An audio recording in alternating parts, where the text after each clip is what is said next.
the focus of REC's financing has changed to renewable energy. That's why I keep telling that REC, which was known as Rural Electrification Corporation, now it will be known as Renewable Energy Focused Company. The primary aim is to reduce the emission intensity of GDP.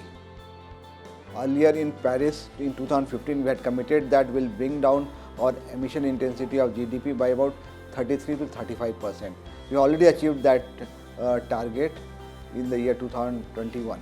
Primarily, the share of renewable energy generation, be it solar or wind generation or hydro generation, the share of this renewable energy will increase substantially. But since renewable energy is intermittent in nature, will require a storage solution as well. Keeping in view that India has emerged as one of the few G20 countries which has been able to keep its commitment made in Paris and thereafter in Glasgow. Yeah, we are one of the few G20 countries which have been able to keep our commitment for reduction in emission intensity of the GDP. The project developers in India are taking financing from banks. First is they go to the banks. Second is that they approach these non-banking finance companies like REC, PFC and IRETA. And they also approach international financial institutions like World Bank, ADB, KfW, JICA, etc. Now, a lot of interest has been shown by this insurance and pension fund across the world. The private equity and venture capital funds are also available for financing this renewable energy sector in India, and infrastructure debt funds are also available. India is one of the leading country for energy transition, but you'll have to appreciate the fact that per capita consumption of electricity in the country is only 1/3 of the world average. Similarly, per capita emission of carbon dioxide is also 1/3 of the world average. We also have developmental aspiration. India is planning to become a developed country in next 25 years by the year 2047. In the process of development, per capita consumption of electricity will also increase and per capita emission of carbon dioxide will also increase.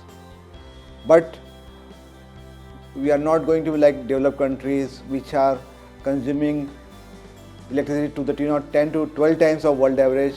Their carbon emission is 10 to 12 times of the world average. In that direction, India is taking very conscious effort.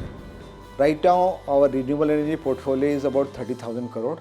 We want to increase renewable energy portfolio by 10 times to about 3 lakh crore.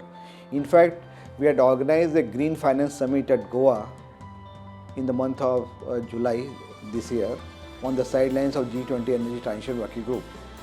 There we had one-on-one meeting with the renewable energy project developers, manufacturers, technology providers, electric buses operators, electric buses OEMs also, and we got a tremendous response and we were able to sign MOUs worth 2,86,000 crore after identifying different projects.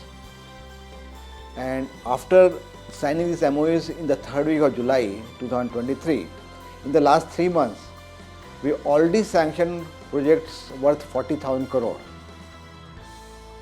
in renewable energy sphere and the projects pertaining to the energy transition. When I compare the figure, our asset under management at the beginning of last financial year was 3,85,000 crore and at the end of the last financial year on 31st March 2023 is to that 4,35,000 crore. So there was an increase of 13% year-on-year growth. But in current financial year, as I had told you, in the first 6 months our growth has been 20%. Our assets have grown by 20%.